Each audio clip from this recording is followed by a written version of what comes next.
Nesse vídeo eu vou trazer para você 5 ações que caíram nesse ano de 2025 e por conta disso vale a pena estudar, sendo boas ações, não trouxe lixo aqui, para 2026. Estudar, não necessariamente é compra, não é recomendação nenhuma, mas vale o estudo. Vem comigo. Salve, salve, investidor, como é que você está? E em um ano em que o Bovespa fechou acima de 30% de rentabilidade, fica a dúvida. Luan, eu sei que muitas ações não acompanharam esse movimento, boas ações inclusive. E eu queria saber qual seria um filtro inicial que eu poderia fazer de boas ações para estudar. E já antecipo o seguinte: a empresa precisa ser lucrativa, obviamente. E quando eu falo lucrativa, eu estou falando da geração de caixa, não necessariamente do lucro em si, porque eu já falei em outro vídeo, mostrei que a marcação da dívida faz com que, em algumas ocasiões, o lucro seja negativo, mas o que importa é a geração de caixa da empresa, ter um nível adequado de rentabilidade, o que a gente mede pelo ROI, retorno sobre o patrimônio líquido,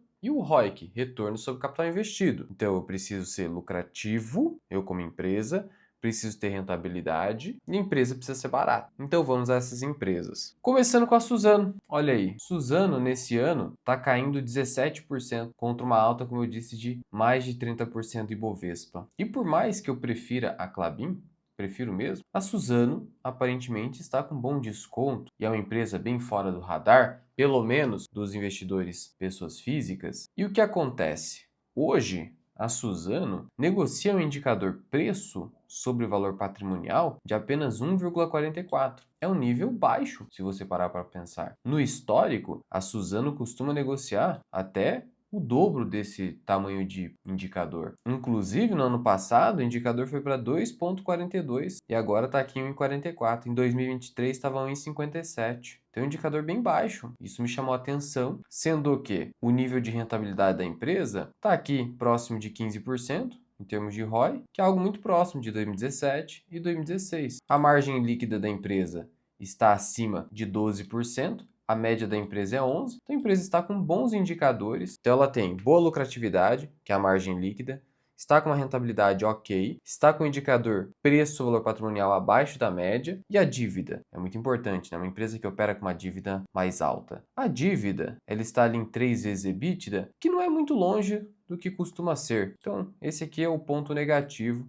que poderia estar gerando um pouco mais de confiança do mercado nesse ano. Só que tem alguns detalhes na Suzano que tornam ela ainda mais barata do que mediante um olhar somente de indicadores. O que eu quero dizer com isso? Pegando-se aqui o último resultado trimestral publicado, terceiro trimestre de 2025, o que a gente nota? Primeiro, vendas de celulose. Houve um crescimento em relação ao terceiro trimestre de 2024. Então, o principal negócio da Suzano, que é celulose, apresentou um volume de venda superior, sendo que no ano passado, a ação o quê? A ação estava aqui, ó, na casa de 60. Então, quer dizer, você fala, a empresa está vendendo mais do que o ano passado e mesmo assim caiu 17%? Pois é. Você sabe que um dos motivos é o dólar. Já que a empresa é exportadora de celulose, e o que acontece? Um dólar mais alto beneficia a receita da empresa. Sabe por quê? Deixa eu te mostrar aqui uma coisa. Preço médio líquido de celulose. Mercado externo, $524 a tonelada. Então, cada tonelada que a Suzano vende no mercado externo, exportação, ela consegue vender pelo preço mínimo ali de $524. Nesse caso, você teve uma queda de 22% no preço. Então, dois fatores aqui. A celulose caiu de preço e o câmbio também caiu, sendo que o preço é cotado em dólares. Então, esse ano você teve duas variáveis fora do controle da Suzano impactando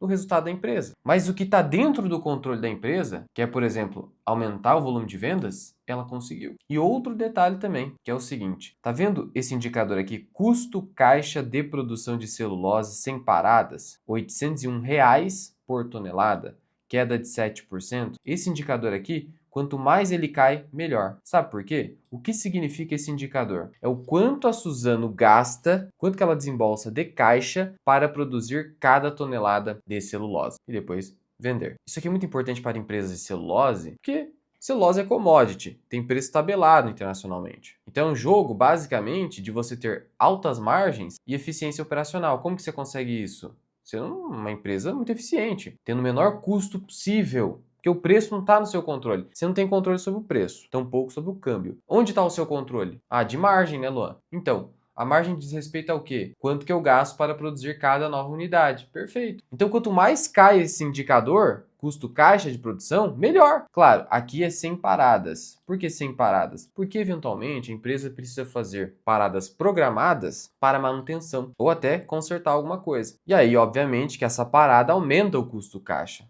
Mas sem paradas, ou seja, na normalidade, R$ 800. E quando a gente pega o ano passado, tava R$ 863, sendo mais ou menos o nível de 2023. Então, 2025 a empresa se tornou mais eficiente, vendeu mais, o que ficou fora do seu controle, preço da celulose do câmbio. Sendo que o preço médio de papel aumentou, então isso ajudou no resultado. Ajuda muito mais para a Klabin, que tem uma receita muito mais diversificada, um mix de receitas mais equilibrado, o que eu gosto. Só que a Suzano tá barata, sendo que, olha, celulose é o grande negócio da empresa. Papel é uma fração, mas ajuda também, né? O papel com preço subindo, ajuda um pouco no resultado. E antes de continuar, vou deixar aqui para você na descrição uma planilha de aposentadoria com fundos imobiliários. Para baixar é de graça. Está aqui embaixo, só baixar. Continuando. No final, a rentabilidade da empresa caiu para 12%, né? Dólar e celulose caindo. E deixa eu te contar uma coisa. A celulose, a gente não sabe quando que o preço vai subir. Ninguém sabe, ninguém sabe. Mas, deixa eu te perguntar. Quando que é melhor comprar uma empresa de commodity? Quando o preço da commodity, da mercadoria, no caso celulose, está muito baixo ou muito alto? A resposta é óbvia, né? Você quer comprar barato. E geralmente o preço da commodity se move antes do preço da ação. Geralmente. Isso é bom para o investidor, que ele consegue se antecipar. Então, 524. Eu quero saber, Luan, no histórico, esse é um preço baixo, mediano ou até alto? Se for alto, o negócio estaria feio, né? Porque ainda teria potencial de queda. Quando a gente volta no tempo, olhando aqui para a Suzano, a gente vê o seguinte. Isso aqui eu tô falando de 2015, tá? O preço líquido médio em dólar da celulose foi de $599. E isso já foi queda de $28 em relação ao terceiro trimestre de 2015 e uma alta de $34 em relação a 2014. Então, em 2014, a celulose ficou ali em 550. Então, o preço atual, presta atenção, da celulose é tão baixo que volta para 2014. Volta para 2014. Claro, o dólar era mais baixo. Ainda assim, a gente está focado aqui no preço da celulose. Então, o preço da celulose está num patamar já bem estressado. Isso é praticamente um consenso no mercado financeiro. Claro, pode cair mais? Pode. Abaixo de 500? Pode. Mas detalhe, aí que mora o diferencial competitivo da Suzano, que é o seguinte. Abaixo de $500, você tem empresas no mundo todo que operam nesse setor, obrigadas a parar de operar uma determinada planta. Como assim, Luan? Vamos lá. Custo caixa de produção. Então eu gasto R$ 801 para produzir cada tonelada. Se eu vendo a $524, a $1 a 5,30, então eu tenho aí uma receita de 2.700 em reais. Tá, aí eu tiro 801 de cada tonelada. Então eu tenho aí um lucro bruto, tá? De quase R$ 2.000. Bom, tá muito bom. Eu consigo ser uma empresa lucrativa dessa maneira. Mas e se eu for uma empresa bem menos eficiente? Onde abaixo de $500 eu começo a ter prejuízo. E aí? Eu vou ter que parar. Vai ter que parar. Até aguardar o preço da celulose voltar. Enquanto isso, as empresas que suportam esse cenário, e a Suzano conseguiria suportar tranquilamente esse cenário, como as outras empresas não estão produzindo, ela vai pegando fatia de mercado. Clientes que vão deixar, que são deixados à mercê de outras empresas, na verdade, que largam, ela vai lá e supre essa demanda. Aí ela vai abocanhando fatia de mercado. Então, empresas mais cíclicas de commodities, a eficiência é tão importante que em momentos de crise, como este na celulose, elas ficam ainda maiores, as boas empresas. Por quê? Porque elas conseguem suportar a crise. Eis a importância de olhar para essas boas empresas. A alavancagem financeira, em dólares, 3,3 vezes EBITDA. É alta e 3,1 vezes em reais. No ano passado, em dólares estava mais baixa, em reais mais alta. Então a alavancagem é alta, mas historicamente acaba sendo alta. É um tipo de setor que opera com alavancagem alta. Então se você não quer esse tipo de setor na sua carteira, esqueça. Mas é interessante, pensando em um dólar que já começou a se recuperar, a queda acumulada do dólar nesse ano, 12%, o mercado esperava que fechasse a 5,40. Será que fecha? Acho difícil, tá quase acabando o ano. Mas olha aí, ó, a 5,50, esse celulose é $520. Me parece um case interessante, olhando para preço hoje, para se estudar. Lembrando que no histórico, ela até já teve prejuízo, mas são prejuízos decorrentes de marcação da dívida. Ela sempre gerou caixa de forma positiva, tá? Então, ó, o EBIT, sempre positivo. Então, é isso que realmente importa nesse tipo de empresa, que tem receita dolarizada e dívida dolarizada. A próxima ação da lista, que caiu pouquinho, tá? Que deu uma recuperada, PetroRio, caiu quase 1%. Talvez até se recupere até o fechamento do ano, cotada a R$ 40,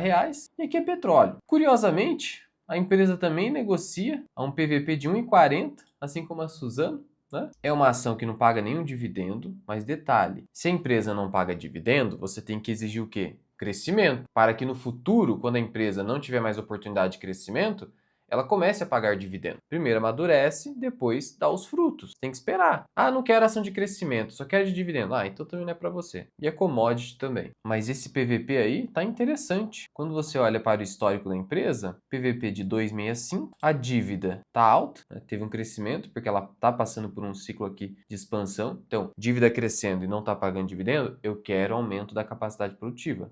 Senão também tô fora. Indicador EV sobre EBITDA tá praticamente na média, mas o PVP tá bem baixo, como a gente viu. Petróleo se sustentando nos $60. Também outro patamar estressado. Não tanto quanto celulose, admito, mas está estressado também. Então, da mesma forma que Suzano caiu no ano por conta do dólar e por conta da commodity, a mesma coisa com PetroRio. Em termos de rentabilidade, a empresa continua com uma alta rentabilidade. Aqui no ROIC tem não recorrente. E o que eu queria te mostrar aqui é o seguinte: por mais que não pague dividendos, tem um mecanismo que vai ser cada vez mais utilizado pelas empresas da bolsa em virtude da tributação dos dividendos, que é a recompra de ações. E é um mecanismo pouco ignorado pela maioria dos investidores. Por quê? Olha só, no dia 17 de dezembro, a PetroRio soltou esse fato relevante informando cancelamento de ações. Você vai falar, ué, cancelando ações? Por quê? Porque quando você vai aqui para a composição acionária da PetroRio, você vai ver o seguinte, que tem aqui um item chamado ações em tesouraria. Isso aqui significa que existem ações que não estão nesse momento detidas por investidores, mas pela própria empresa. Então a empresa, dona das próprias ações, isso, e está lá na tesouraria. E a empresa pode fazer o que com essas ações aqui? Ó, 86 milhões de ações. Ela pode vender, pode, e aí ela obtém lucro, mas isso só no mercado de alta que vale a pena, né?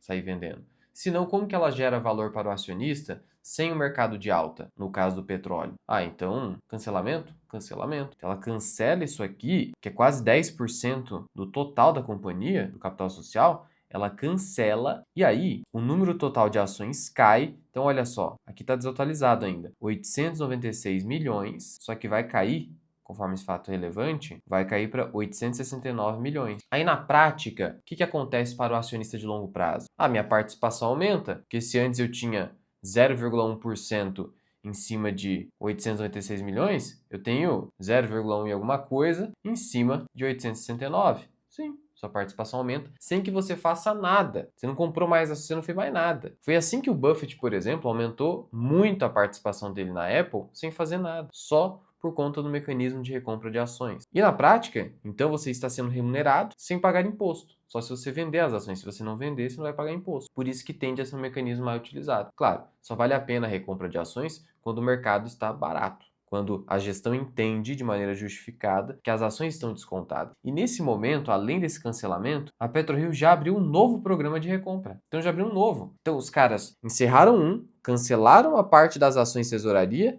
e já abriram outro. Por que eles fizeram isso? Porque eles entendem que as ações estão descontadas. E nesse ponto eu concordo. Olhando para o petróleo, e especialmente em virtude do aumento da capacidade produtiva que a PetroRio vai começar a ostentar a partir já de 2026. Quando você pega aqui o último relatório de dados operacionais, lá de novembro, você vai notar o seguinte, ó, já houve um salto em termos de capacidade produtiva do segundo trimestre para o terceiro, mas isso olhando só para novembro, tá? Porque ó, você vai olhar aqui dentro do segundo trimestre, em julho, 100 mil barris, depois 91, aí teve uma queda forte em virtude de Peregrino, teve uma parada, uma interdição, resolveram isso, começou a normalizar em outubro e novembro já saltou para quase 140 mil. Então olha o salto, sendo que no começo do ano, o pico de produção foi 114 mil. E esse número aqui tende a chegar a 200 mil pós-exploração de campo de Wahoo, do campo de Wahoo. Então você tem o Wahoo Peregrino já dando frutos. Então quer dizer, a empresa hoje negocia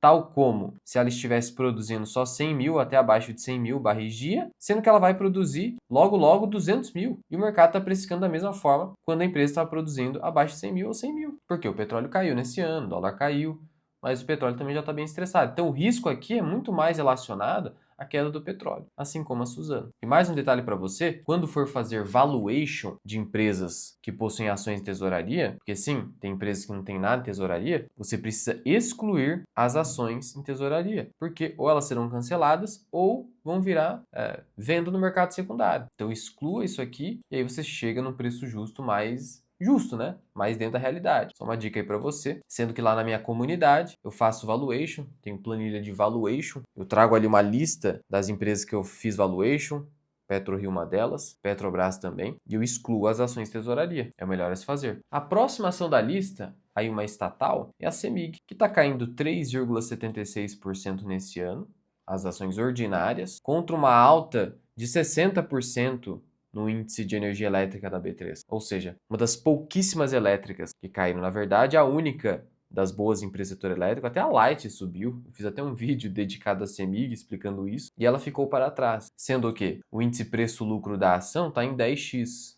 Algo que eu já vinha alertando. Olha, PL a 4, 5 vezes não está muito certo. De tal modo que a CEMIG, sem subir, passou a negociar com PL de 10x. Ao passo que empresas que subiram 50% passaram a negociar um PL de 10x. Então só teve uma normalização. E outro detalhe, a empresa anunciou aqui um plano de investimentos de 44 bilhões de reais, representando um crescimento considerável em relação ao plano anterior, e isso gera uma expectativa de menor dividendo para o acionista. Sendo assim, CEMIG está barata, mas não subiu porque teve uma normalização no valuation das empresas do setor elétrico. E com esse plano de investimentos, talvez ela continue andando de lado, ainda mais no ano que vem, um ano de eleições. Mas é outra ação que, como ficou largada pelo mercado durante 2025, vale a pena o estudo e deixar ali ela paradinha esperando alguma oportunidade. No caso, nesse momento, ela negocia a um PVP um pouco abaixo da média, então isso mostra um certo sinal de desconto. O nível de rentabilidade da empresa caiu, especialmente porque ela se beneficiou de não recorrentes aqui, o que não teve nesse ano. A dívida subiu em relação a esses últimos anos, mas também não está num patamar preocupante.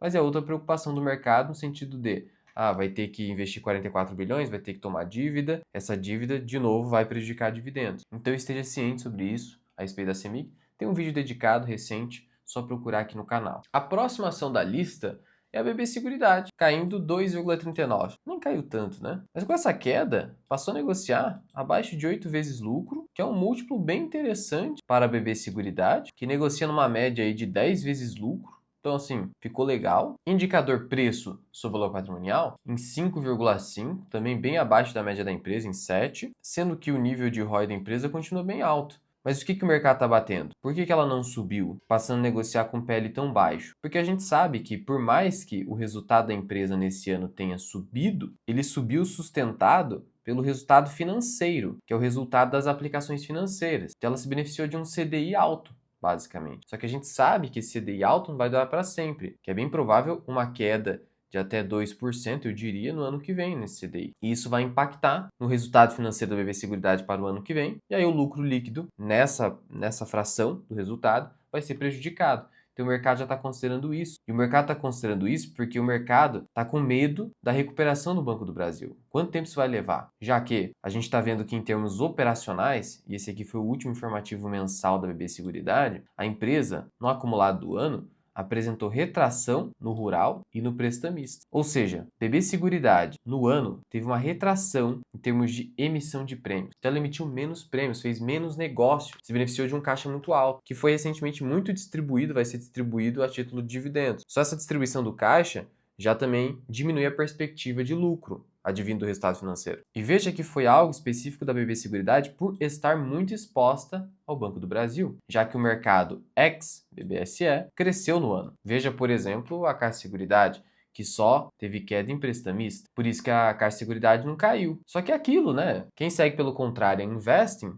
precisa do quê? Precisa desenvolver o temperamento para entender se uma situação é reversível, como esta aqui, totalmente reversível, para aproveitar as quedas. Pode cair mais? Pode. Talvez o mercado não tenha precificado completamente ainda a queda no resultado financeiro, só que talvez o Banco Central nem corte tanto o juro assim, corte 1% só, porque a gente pode ter inflação no ano que vem com as famílias tendo mais renda, já que foi aprovada a isenção de R$ 5.000 por mês. Então tem muita coisa ainda incerta. O fato é que a a empresa já está barata hoje. E pensando a longo prazo, está bem descontada. Inclusive, a BB Seguridade é uma das ações que a gente tem comprado no nosso quadro Carteira Mirai. Se não conhece esse quadro ainda, a gente compra R$ 500 por semana de ações que, na nossa visão, estejam com uma boa oportunidade. Para acompanhar essa série, é só estar inscrito aqui no canal e ativar o sininho de notificações. Por último, e aqui foi a maior queda de todas no ano, a gente tem a Asas 2154, antiga Arezo, caindo 18%. Sendo que,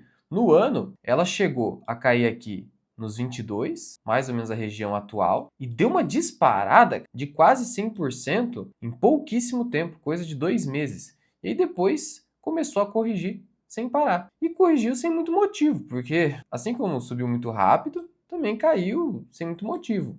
Tá? Mas o fato é que aqui tem um fator, toda essa queda, né? Se a gente pegar os últimos 5 anos, não tem histórico, porque teve uma fusão, né? Mas assim, pegando os últimos 12 meses, 17%, e esse ano 18%. Toda essa queda está atrelada à desconfiança do mercado quanto aos ganhos que a Arezo vai ter após a fusão com o grupo Soma. Então, há essa desconfiança, porque a gente sabe que fusões e aquisições nem sempre dão certo. Na verdade, a menor parcela de fusões e aquisições realmente trazem o ganho esperado, ganho de eficiência, energia, etc. Então, o mercado fica desconfiado. E aí, o que a gente tem hoje na Arezo? Um múltiplo extremamente baixo, de 0,59. Mas detalhe, não é bem esse o múltiplo correto. O ideal é você calcular esse múltiplo, especialmente em ocasiões onde teve várias aquisições ou até uma fusão, você exclui os efeitos da evolução no intangível. Eu vou te mostrar ali no balanço patrimonial. E aí você ajusta isso aqui para também não ficar super eufórico, achando que tá super de graça. Tá um múltiplo baixo, mas não é esse aqui após esse ajuste. O índice preço-lucro é esse mesmo, 6 vezes. É um múltiplo bem baixo para o padrão de Arezo, padrão histórico. Olha só o histórico. Tá vendo aqui algo mais normal da Arezo, 2015, 2016? 36, 44 vezes lucro. E aqui é a época de Dilma.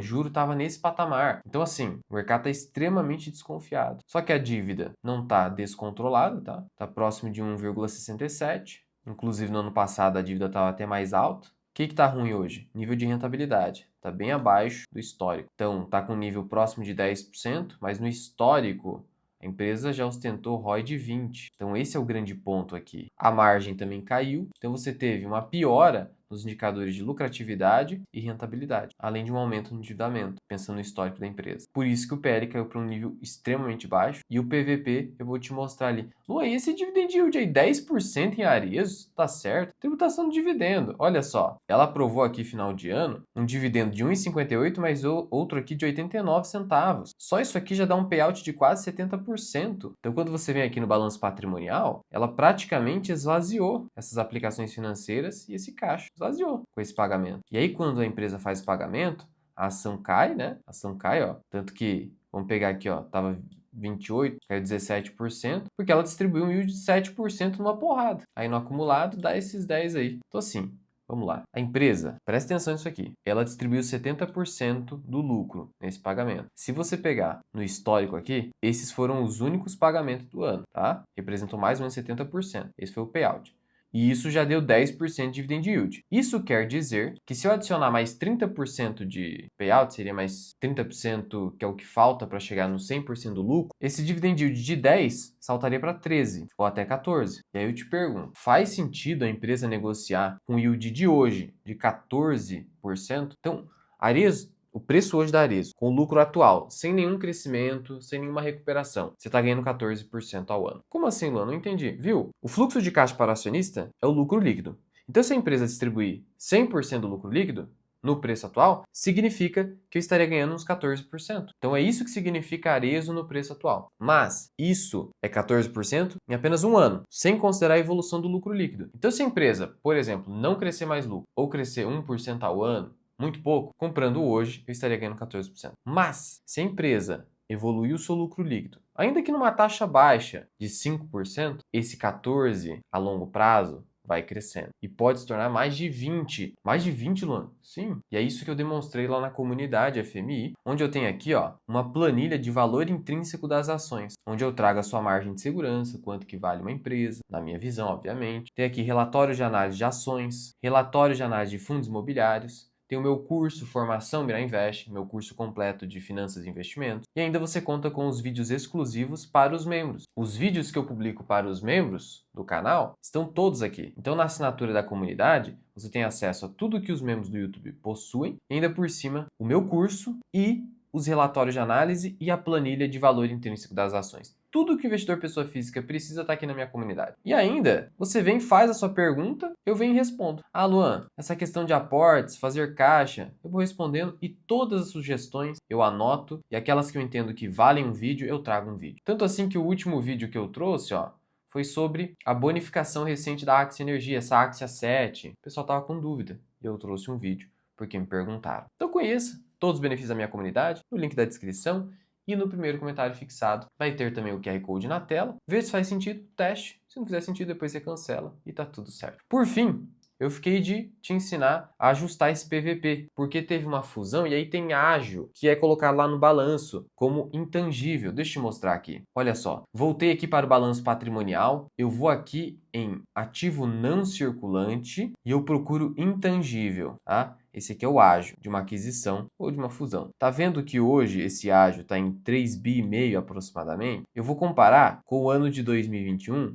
onde não tinha esse ágio. O intangível estava em 1 bi mais ou menos. Então teve um avanço de 2,5 bi. Se teve um avanço de 2,5 bi, eu tenho que descontar isso do patrimônio líquido, que está em 7 não. Patrimônio líquido aqui do lado, ó. Está em 8,300. 8,300 menos 2,500, 5,800. Menos os 700 milhões que foram distribuídos de dividendos, 5,100. Tá. Com 5,100 então. Aí eu vou aqui na Arezo, no Investidor 10, clico em empresa e aqui embaixo eu vejo o valor de mercado atual, 4.900. Então, o que a gente faz? 4.900 dividido por 5,100. Preço, que é o valor de mercado, sobre o valor patrimonial, ajustado, 0,96, 0,95, 0,96. Então assim, ajustado, tá ali um pouco abaixo do valor patrimonial, o que já é um desconto interessante. E como eu disse, hoje é 14%, fluxo de caixa total. E essa é uma ação que tende a se beneficiar no ano que vem, com mais dinheiro sobrando nas famílias mais de baixa renda. Ah, Luan, mas a Arezzo é um negócio um pouco mais caro, tem a Hering, tem algumas marcas ali que são acessíveis. E a Hering é uma das marcas que precisa se recuperar. Então esse é um gatilho que eu vejo aí com uma boa probabilidade. Mas é isso. De novo, convido a conhecer a comunidade, mas se não for o seu momento, não tem problema nenhum. Só se inscreve aqui no canal. E aqui em cima eu vou deixar um vídeo para você em que eu trouxe o último episódio do quadro Carteira Mirai.